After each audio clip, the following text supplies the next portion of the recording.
Okay. Welcome to the Digital Navigators of the Hudson Valley information session. You are all here because you've expressed interest in the program, and we are here to answer any questions that you have and give you some broad overview information. I am, as I said earlier, I am Carolyn Bennett-Glauda from Southeastern New York Library Resources Council. I am joined by my colleague Megan Doyle from Ramapo Catskill Library System. If you have any questions at any point, feel free to drop them in the chat. And Megan, I'm not seeing the chat where I am, so you could feel free to kind of like bust in and ask any questions, or hold them to the end, because we will have time for Q&A at the end. All right, let me switch. Oh, that's how you want to be. This is our website, which I linked to from my presentation. But I'm in my presentation. So, okay, the agenda of what we're going to go over today is staff introductions, which we just briefly did. Going to talk about what is a digital navigator. We have a few testimonials for you to look at, and then I have details of the program and how we run it here in the Hudson Valley. And then we'll have time for Q&A. So as I said, I'm Carolyn from Southeastern. These are our project partners. So I don't know if everybody here is a librarian. This program is open to both librarians and community-based organizations who aren't libraries. So if you're coming to us from outside of the library system, just wanted to give you a brief overview of how our geography works out. At Southeastern New York Library Resources Council, we cover the same geographic area as Ramapo Catskill Library System and Mid-Hudson Library System combined. We are all run individually. So we have representatives from both of those library systems, as well as representatives from the Westchester Library System who run this program together. So I'm sort of like the primary point of contact. But if you are more familiar with your RCLS or Mid-Hudson Library or Westchester Library person, you are always welcome to reach out to that person for comments and questions. We are equal partners in this. And then we also have the National Digital Inclusion Alliance, which is right there in the name, they are a national organization for digital inclusion. We have contracted with them to run our training sessions, and they also run some of our office hours. And they give us entry into the broader world of digital equity on the national scale. Digital Navigators is not something that's just a local program. This particular program is run locally, but the concept is a national program. And throughout the course of being involved with us, you will perhaps get the chance to meet digital navigators from all over the country. And Abby and Lo are our trainers with them. So what is a digital navigator? A digital navigator is a person who adds digital equity to the social safety net. So for many of you who are providing resources in libraries, some of you are in community-based organizations, we're just adding a little bit more digital equity to what you've already been doing for your work. So the people in our program are individuals who address the whole digital inclusion process, and that includes home connectivity, device support, and digital skills. In our program, I've been running some of the numbers. We do a lot of work with digital skills. That's 95% of the interactions are people who need help with their devices they already have, or devices in the library to work on their skill set of using internet products. So the digital navigators help those community members with repeated interactions. So the program is not just a one-off. The idea is that you're going to meet with people and help them with change over time. Digital navigators are familiar with resources that relate to digital equity, and they help residents learn to use critical online services that provide guidance with social services. So we have a lot of people who are coming in looking for help with government forms, people who need help with getting onto a Zoom meeting, for education, for healthcare, for housing, for employment, all those kinds of things that have now that need online access in order to participate in those parts of society. Digital navigators are a guiding force in helping people get that digital access. And digital navigators are able to assess a community member's need and completely guide them towards the resources that are suitable for both their skill level and lifestyle. So we're not like the Apple Genius Bar, we're not the Geek Squad. You don't have to be, as a digital navigator, you're not helping people do like high level technical networking or anything like that. It's the needs that you need to meet where people are. So it's a lot of, can you help me with my passwords? Can you help me with like signing up for email or registering for things? And what we try to do are find resources that are applicable to the clients where they are. And that might mean that you know about something that's pretty technically advanced, and maybe the answer that that community member needs is something that's a little bit less technically advanced. So we work as a cohort to try to figure out like those kinds of like high level, medium level, lower level technical solutions so that you can provide your clients with the correct needs that meet what they need. Who are the digital navigators? So you, as I said before, you do not need to be a tech genius to be a digital navigator. You need to be somebody with good soft skills.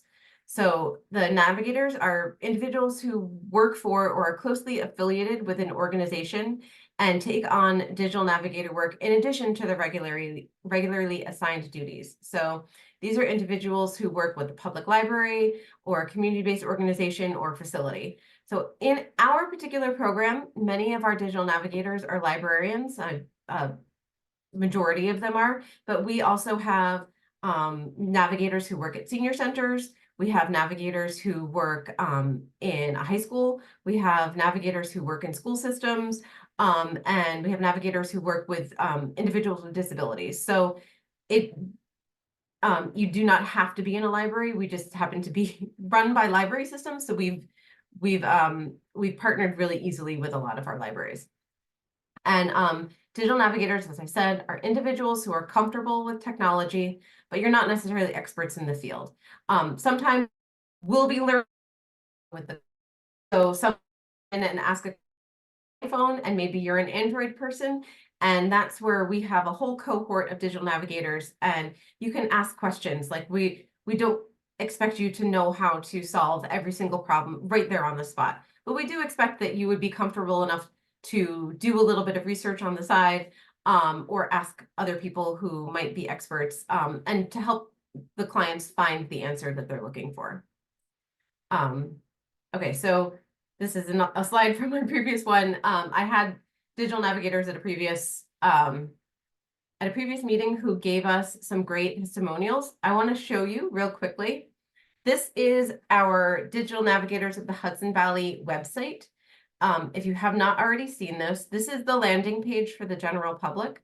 And if you click on Find a Navigator here at the top, it's just being a little bit pokey.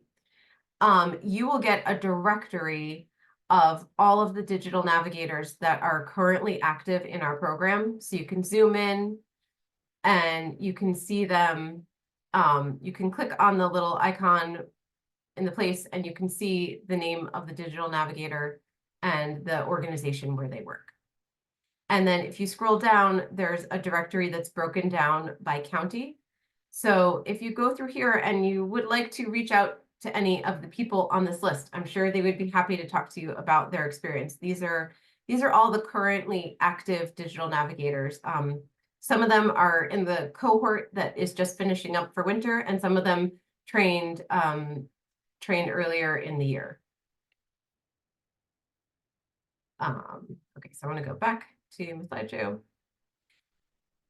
So if you happen to know Gabrielle, Jackie, or Toby, they were all very enthusiastic and came to our last training and gave some of their feedback. It's also here. I'm not going to read this whole slide because I value your time. I will share these slides with you at the end, and we're recording, so I'll share the recording for you so you can take a look through these if you want to read in full Jackie's testimonial and Toby's testimonial. But the bottom line is they both really enjoyed their work as a digital navigator and felt like they got a lot out of it, and helped to solidify some of the work that they were already doing in their organization. All right, the thing is buzzing at me that there's a chat question. Oh, Megan dropped the link. Thank you, Megan. Appreciate that. All right, so next up, I want to give you a overview of the schedule, because as I mentioned before, there's a cohort that's currently working right now, the winter cohort. If you apply for and are accepted for the spring cohort, that will run from April to June. So the winter cohort, amazingly enough, ran from January to March. And their work is due on the 31st of March. And before that, we had an October cohort, and they are a fall cohort that started in October. And previous to that, we had run the program a little bit differently through ARPA funding, and that was in 2022. So this is like of this new iteration of Digital Navigators. This is the third cohort. I am now being bombed by my daughter. Hi, honey. I'm doing the webinar right now. Can you go back? Okay, she's okay. All right. Hi, everyone. That's Rose. Okay, so the timeline of the spring cohort is that the applications are due on March 26th at noon. If you've already applied, awesome, we have your application. We will probably be able to notify you of acceptance by the end of day, I hope. And we will send you a contract as soon as possible after you've been accepted into the program. So once you get that notification that you've been accepted, we'll send you like a brief email saying you're in. And then your very next step is to view a 1-hour recorded training that was done by Lo and Abby at NDIA. And that will give you an introduction to Digital Navigators and like a broad overview of the kind of work that we do. Shortly after that, we will send a contract to your organization. So whoever's the director or manager at your organization, they will be the person that signs the contract. And that's because all payment is made to your organization, not to you as an individual. I'll go over that in a little bit. The next thing that happens are the training sessions, and they are each an hour and a half long, although the third day they're an hour and a half, and then there's an office hours. So that is Tuesday, Wednesday, Thursday, April 9th, 10th, and 11th, and those are at 2 p.m. So those are mandatory. They are recorded in case anything comes up. And I'm just gonna say this, you hear it from me a million times. If you need to miss for any reason, like we're not trying to be punitive about that, but if you could let me know as soon as possible, that is very helpful.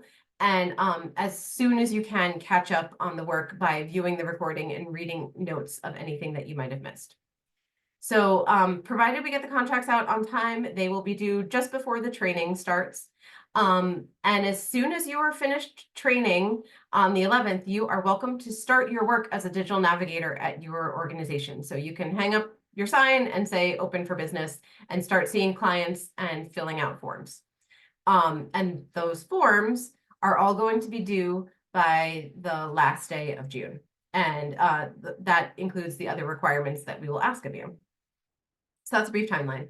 Let me just pause for a second. Are there any questions with what I've said so far, just in case you have something that's burning and you don't want to leave it towards the end? Because I still have more information, but I want to give you all like some breathing space to absorb what I just said. So, not seeing any action in the chat or hands or anything. So I will go on. Okay. Oh, nope, there's a chat. Are applications only accepted once a year? Oh, that's a great question. We are currently running this program with a 3-month rolling application process. So we have budgeted and scheduled for 4 cohorts. This is the 3rd of the 4th. So if you don't go into this cohort, we know that there will be a summer cohort that trains in July and goes through August.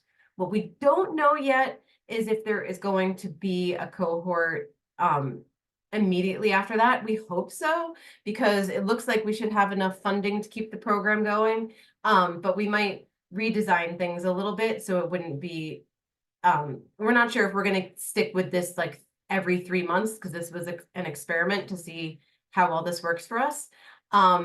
So definitely apply in the spring if you can make it in the spring. And if you can't make it in the spring, you'll definitely have the summer. And after the summer, I don't know exactly what the timing will look like. Oh, and Hannah says, I thought there were Zoom sessions as well. Yes, this entire program is done over Zoom. It's actually one of the things that makes me sad about this program. There's a lot of navigators I haven't met in person because we've only ever met over Zoom. So the training will be over Zoom, the office hours are over Zoom, and everything else we do over email. Okay, I'm seeing a question from Alan. I need clarification, please. After doing the training in April, we are digital navigators. That's a great question. Yes, once you have completed the training, you are considered a digital navigator. And you can start calling yourself that, and you can start publicizing yourself as a digital navigator. After you complete the program and meet all the requirements, you're welcome to keep calling yourself a digital navigator. You can stay active on our website. A lot of the people that I showed you on the website, they are a collection of people that have started from the earliest cohorts in 2022. So as long as you're still doing the work of doing tech training, tech help at your organization, you can keep calling yourself a digital navigator. And that starts as soon as the training is done. All right, and thank you. Okay, so yeah, that is exciting because once you get there, this is not a certification program, just to be clear. You'll get a CE certificate. If you work in a public library and you need CE, you will get the CE certificate for 6 hours of training. But it's not like you'll be like certified as a digital navigator. Alan, what does the paperwork do on June 30th? I will get to that. But just in short, the paperwork is so that you can get paid. So your requirements to be paid are due on the 30th. That's what that refers to. And I think that is what my next slide is. Let's see. No, it's about the training sessions. So as we get through these slides, you'll hear more about the requirements. All right, so about the training sessions with NDIA and system staff. These are interactive sessions that are tailored for us. In them, you will learn a discussion about the field of digital inclusion and why the Digital Navigator program is important, like in the wider scale of digital equity and digital inclusion. You'll understand the audience, and we will teach you how to use the forms. So like what it'll look like when you set up your Digital Navigator program. We will share skills and resources, and we'll learn about specific websites that have information about broadband technology. And in the training, we will access information about digital equity and how to use the data from the American Community Survey to assess the community needs. We'll also talk about getting qualitative data from the clients that you meet with. So as pretty much the 6 hours of training are going to teach you everything that you need to know to do the job and differentiate a little bit about how work as a digital navigator might be different than just tech help that you might have already been giving in service to your community. So the next thing that happens is the implementation phase, and that's from the day the training ends until the end of June. And during that time, we will send you professionally made marketing materials. We have flyers and bookmarks and social media posts. During that time, we will host regular bi-weekly office hours, and that is available to the entire regional cohort. And sometimes they're hosted by us, the system staff, and sometimes they're hosted by NDIA. And those you already have the schedule of those. They were in your application that you checked off if you've applied. If you have not yet applied, you'll see the list. So you can book those dates on your calendar immediately. For the biweekly office hours, they are a mandatory part of the process. The other thing is that you will have a resource list that you can use for your clients. So that's like things that you can refer to so that it would be your first go-to for questions that you might not have answers to off the top of your head. During this time, the implementation phase, we expect you to meet with at least 5 clients from the community. So that means a client interaction, it will be somebody coming in and you assess the particular needs that they might have, be it digital skills or home connectivity or device support. And then you will either set up a follow-up meeting with them, or if you're able to resolve the issue in one meeting, you'll write an exit. You'll submit an exit form saying we resolved this issue. And that's what the intake and session summary forms are. There are also skill assessment forms in case you've got a little more time with a client and you want to figure out exactly where they are and do an assessment of some of the needs that they might have in digital skills, we have a skill assessment form that you can sit down and take with them. So successful completion. These are the things that you need to do in order to get paid at the end of the cohort. So that would mean that you have had an intake form and an exit session summary form describing each client's need and how they were addressed. And the meetings that you have with your clients, you can set them up however works best for your organization. You could have drop-in hours, like every Thursday from 3 to 5, meet with the digital navigator, at this time and location, or you can set them up by appointment. We've had some conversations with the current cohort about how each one has its pros and cons. And we did a lot of troubleshooting about the best way to set up digital navigators based on their individual needs. You'll be successful if you have submitted your forms showing that at least 5 interactions, and they'll be submitted to us at Southeastern. We're the only people with access to the forms that you submit. When you send them out, you'll get an email with the details, so you can refer to that. But all the data lives in our Airtable at Southeastern. So we do our best to make sure that the information stays private. And we'll have there's like a whole day of training where we talk about how the forms work. So I don't want to get into too many details about that right now. We'll make sure that every time we have the office hours, I take attendance. So if there's any reason that you can't attend the office hours, you can let me know and we will send you the notes as soon as possible. We try to do our best to take notes. We don't record the office hours. But we do take notes and we try to keep them somewhat anonymous, so you can kind of have a free space to talk. And a lot of the times we do breakout rooms in the office hours so you can meet in smaller groups. We also ask that digital navigators dedicate at least 5 hours or time to research. And that's because there's going to be a lot of new things that you're going to hear about that might do things that are the affordable plan was part of our last cohort, and it has since been sunsetted by the federal government. So we're all kind of scrambling to research alternatives for that to recommend to clients. We will ask that everybody engage with the listserv. We have a list of, and it's all of the currently active digital navigators. So right now that list is up to about 60 people or so. And you can, if you have a question, like I had a question about iPhones and I'm an Android person, does anybody know how this works? So you can ask the entire group and kind of use that hive mind to get answers to your questions. You can also share really, great anecdotes or other kinds of things that have come up in the process of your work. And if you do all of those things, your organization will receive a $500 investment incentive, and that's per cohort. So if you join the spring cohort and complete all the requirements, you get the $500. If you want to do it again, you're very welcome to do it again. You could join the summer cohort and then get another $500. And that is for your organization to spend however you want. We tried to work it out so that it's compensating for the time that you spend as a digital navigator. So there is one additional thing that we ask everybody to do, and it's just in the name of outreach. So this program only works if we tell people about it.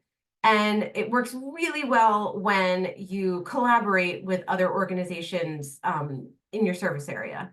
So if you do any of these things, like promote the materials with press release or social media, if you coordinate with an outside organization, meet with an elected official to talk about digital navigators, or give a presentation about digital navigators to an outside group, or attend an in-person event, all of those will count as your one additional requirement. So that's kind of like choose your own adventure, pick whichever one works best for you. And you just need to do one of those, and that is the additional requirement. So along those lines, we have professionally made marketing materials that we will send to you. So we have bookmarks that will come with your organization's name. We've got flyers that come printed with your organization's name. We have a couple of leftover posters. Everybody gets a button that says, ask me, like digital navigator. Oh, Megan is holding it up. If you have, take a quick look. Thank you, Megan. I see it. It's in focus. That's great. So Megan's got the button that you can wear whenever you want. And we also have we have a handful of stand-up banners, these like huge banners that you can put that are very eye-catching. And we have custom made social media posts that are, it's all very editable. So you can customize it to your own organization and just grab whatever kind of text and image works best for the message that you would like to send. So you don't have to start the marketing from scratch. And those are all like ready to go. So you can just put them up as soon as you start doing service. Oh, cool. That was the end of my slides. So I will ask again. Are there any questions? And I also have all of our contact information there. So if you are a member of one of the library systems, that is your contact person at the library system. Or you can contact me if you're not sure which library system, or if you're not at a library. I'm sort of like and I can direct your question in whatever direction it needs to go in. But we're all kind of always sharing amongst ourselves. So you can feel free to reach out to any one of us. And I'm just going to say, as you think of questions, thank you so much for being here. Thank you for being interested in this program. We really hope that you would like to take part in it. And I also want to give credit to our funding sources, which is a mix of legislative aid and support from the 4 library systems. So I'm going to stop my share again and pull Zoom over here because I see a chat question that came through. Oh, no, again, not a chat question, just Megan dropping a link. Okay, but here is a chat question. Okay. Allison says, do you have an estimate of what the average time commitment per cohort, including the trainings? I did have that number because that's how we came up with the $500. But let me see if I have to do some quick math. So it's like $6 or $6, 6 hours of training. And then there are the office hours are every other week, and they are an hour. So I think there are either 5 or 6 of those office hours meetings. That's listed on the application. So if I had that handy, I could just count them up. And then you're asked to do 5 hours on your own research. So that's something that you work out with your supervisor when you want to do those 5 hours. You don't have to report those. That's on your honor. We found that people were doing that amount of time on research anyway. So we wanted to make sure it was clear when you signed up for it so that you weren't taken by surprise that you had some research time. And then client interactions, they usually run between 30 minutes to an hour. So if you're meeting with 5 clients, that's like at the minimum, you would probably spend 5 hours in the 3-month period meeting with clients. But it could be more than that. It depends also if you go by appointment or if you go by drop-in hours. So that's pretty much the time commitment. And I see that Jessica's asked, can you go into a little bit of what the office hours are? Sure. Megan, did you want to jump in? Yeah, I do actually, because what I wanted to point out is, and I think a lot of you might be thinking this because I know when I was in the library, I was thinking this, is I'm already doing this work. I don't need the training because I know what I'm doing and I'm already helping people. And so what is the advantage to this? So now that I've been through the training and I'm thinking about it more differently, I want to point out that yes, you might already be doing this work. So on that sense, it's not extra time because you're already doing it. The extra time is really just the training sessions and the capturing the interactions by filling out the forms for us. And the reason those are helpful, especially long-term for your organizations, is the more data we have that we can say, hey, we're running this program and we're helping these people and look at the difference we're making in their lives. You can go back to those testimonials. We helped this person get a job. We helped this person figure out how to apply for Social Security. you know, it's making those changes. We tell those stories, and then the legislators want to provide more support, or at least not take away support from the libraries and the organizations that are doing this work. So it really is a benefit to everybody to put in this additional time just to memorialize the time you're already spending doing this work, if that makes sense. Thanks, Carolyn. Thank you, Megan. That's a great point. It's Yeah. also, it's nice because Megan has very recently worked in the library, so she knows the gist. Real quick, just bouncing through the chat. Alan, you asked to email all the requirements. I just dropped a link in reply to the landing page on our website, and there in the application, all the requirements are listed in the application. So you can see them, and when you apply, you need to check off that you recognize all of them. So we repeat them as much as we can so that they're clear and you can kind of look through them. And if anything is not clear, you can always email me and get clarification. I'm happy to do that. And it's also, since I have it open, there's 1, 2, 3, 4, 5. There's 5 office hours in the spring cohort, and plus the training session.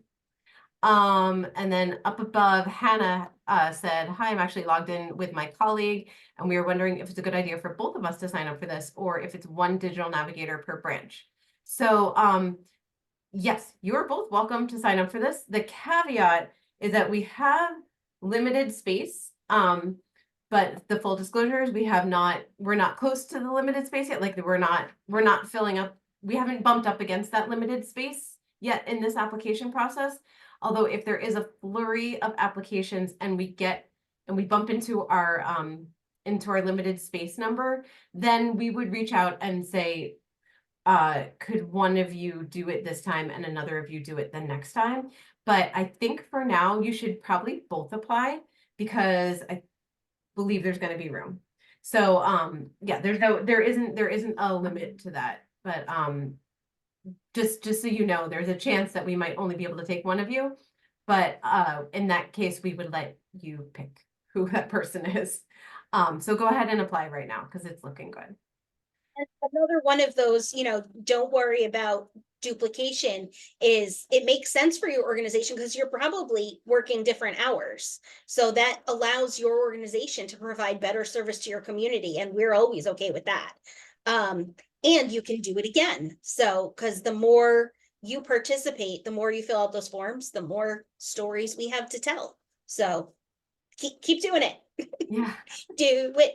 Sorry. And tell a friend, tell a friend if you liked what you heard here, like reach out, especially if you if you have like another organization in the community who you think might be a good fit and they might not know about it, because we do have a tendency to skew librarian because that's who we know and that's who we are. So we'll be doing a little bit of outreach before the deadline next week to reach out to some more community-based organizations. But if you know of one, you're welcome to send them this information. All right, I'm not seeing any more questions, but I think the one question we read but didn't actually say was what the office hours look like. Oh, right, because that's why I called on you, because I thought you were about to answer that question. Yeah, no, I went a different way. Yeah, so the office hours they vary. We try to keep them interesting so it feels like a good use of your time. We have in the past had guest speakers. I'm looking to do a little bit more of that. We had somebody talk about like privacy and security online. There are some people that I met at the Net Inclusion Conference who are experts in accessibility. So I'm asking them to come to an upcoming meeting to talk about accessibility and devices for accessibility support. So what happens is we start with like some housekeeping and updates and things like that. And then there's a chance for everybody to talk with each other and share if anybody's having, a challenge or an anecdote that they want to share from the work that they've done in the past 2 weeks since we've last met. Sometimes we go into breakout rooms especially if there's like a lot of us in the meeting, and it's easier to talk about like a specific topic, depending on what's on people's minds.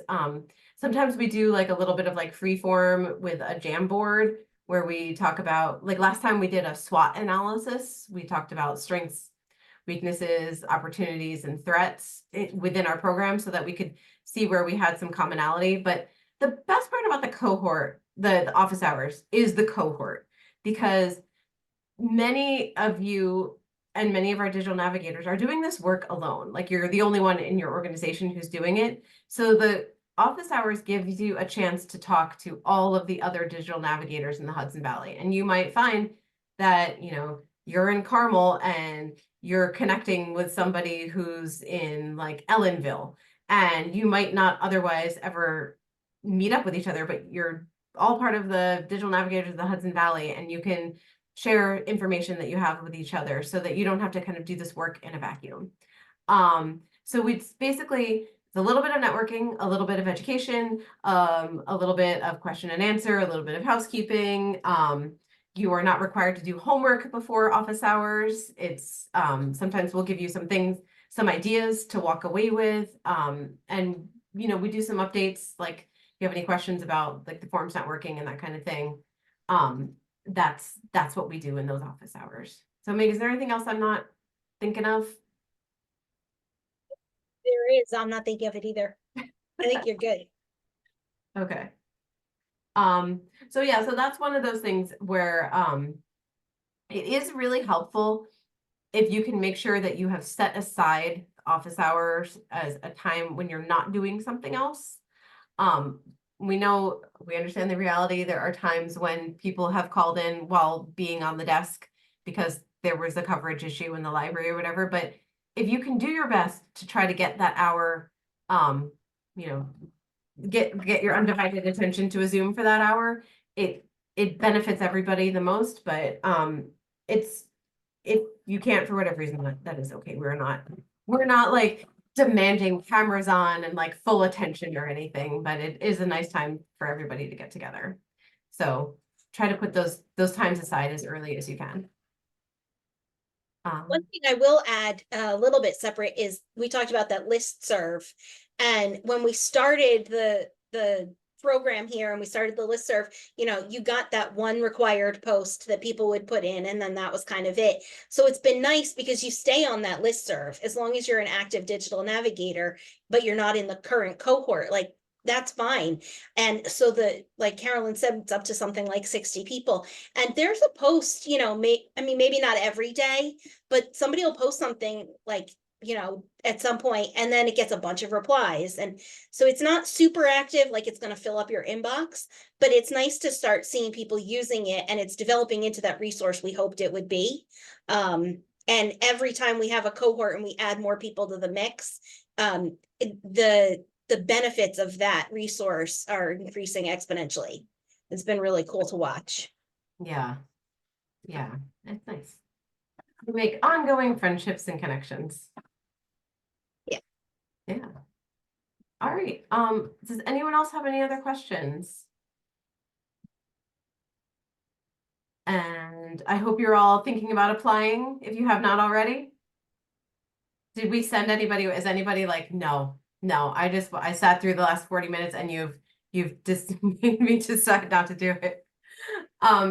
Kate, are you raising your hand to my thing, or did you want to ask a question? I was clapping and raised my hand, I guess. I don't know. I meant to raise my hand. Sorry. Can just general volunteers do this, or they have to be attached to a community organization? One of the important qualities of the Digital Navigator is having regular hours where you can come in. So we've had volunteers who are not, who are there sporadically in the library, like couldn't commit to the training or to the office hours, and that won't really work. But if you have a volunteer or an intern or somebody who is going to provide ongoing service and is going to be available, then that would work just fine. I think although we had somebody who was just brutally honest on their application, who was a volunteer and said they didn't know anything about technology and didn't really like helping people. And we're like, well, thank you for saying that on the application, because that's not going to work.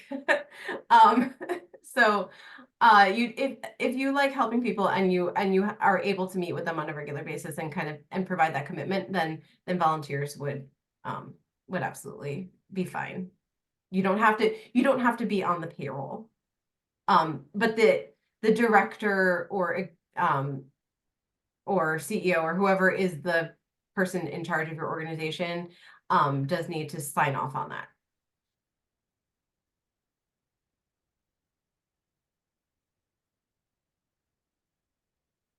All right. Any other questions at all? Or, thank you. You're welcome.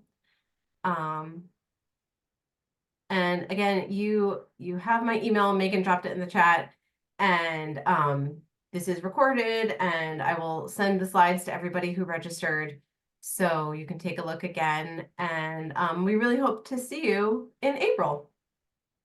And if not April, we'll see you in July. All right. Megan, thank you so much for your help with this too. And Thanks everyone for coming. I hope to see you soon. yeah. All right. Bye, everybody.